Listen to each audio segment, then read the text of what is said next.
প্রিয় ভাই ও বোনেরা, একবার ভেবে দেখুন তো, কাফেররা জিহাদ ও মুজাহিদদেরকে কতটা খতরনাক মনে করে। জিহাদ ফি সাবিলিল্লাহ কাফেরদের নিউ ওয়ার্ল্ড অর্ডারের প্রতি কত বড় চ্যালেঞ্জ ছুঁড়ে দিয়েছে। প্রিয় উম্মাহ, সুফিবাদী ইসলাম, মডারেট ইসলাম, সিভিল ডেমোক্রেটিক ইসলাম, ইসলামের এসব খণ্ডিত ভার্সন নিয়ে কাফেরদের তেমন কোনো মাথা ব্যথা নেই। কারণ ইসলামের এসব ভার্সনে আল্লাহর হাকিমিয়ার কথা বলা হয় না, আল্লাহর জমিনে আল্লাহর আইন বাস্তবায়নের কথা বলা হয় না, খেলাফাহ ও শরিয়া প্রতিষ্ঠার কথা বলা হয় না, প্রথম কেবলা বাইতুল মাকদিস পুনরুদ্ধারের ঘোষণা দেওয়া হয় না, আরাকান কাশ্মীর, ফিলিস্তিন, পূর্ব তুর্কিস্তানের মতো কাফেরদের হাতে আক্রান্ত মুসলিম ভূখণ্ডগুলো পুনরুদ্ধারের জন্য কোনো কর্মসূচি নেই।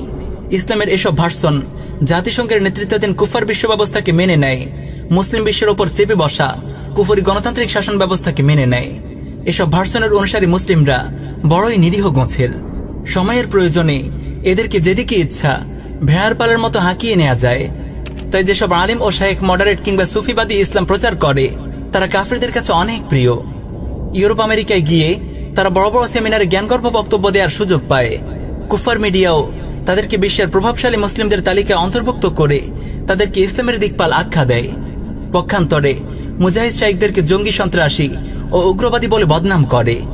প্রিয় উম্মাহ, চলমান সময়ে যখন লাঞ্ছিত, নিপীড়িত, পরাজিত, ক্ষতবিক্ষত মুসলিম উম্মাহর ঘুরে দাঁড়ানোর জন্য জিহাদ ফি সাবিলিল্লাহর প্রয়োজন সবচেয়ে বড় হয়ে দেখা দিয়েছে, তখন উম্মাহরই একদল বিভ্রান্ত আলিম জিহাদকে সন্ত্রাস ও জঙ্গিবাদ বলে অপপ্রচার করছে।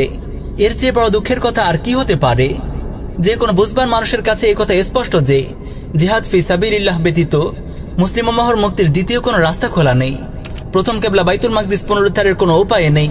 ওয়াল্লাহি, যতদিন জাতিসংঘ কেন্দ্রিক এই কুফার বিশ্ব ব্যবস্থা টিকে থাকবে, কাশ্মীর সমস্যার কোনো সমাধান হবে না, আরাকান সমস্যার কোনো সমাধান হবে না, উইঘুর সমস্যার কোনো সমাধান হবে না, ফিলিস্তিন সমস্যার কোনো সমাধান হবে না।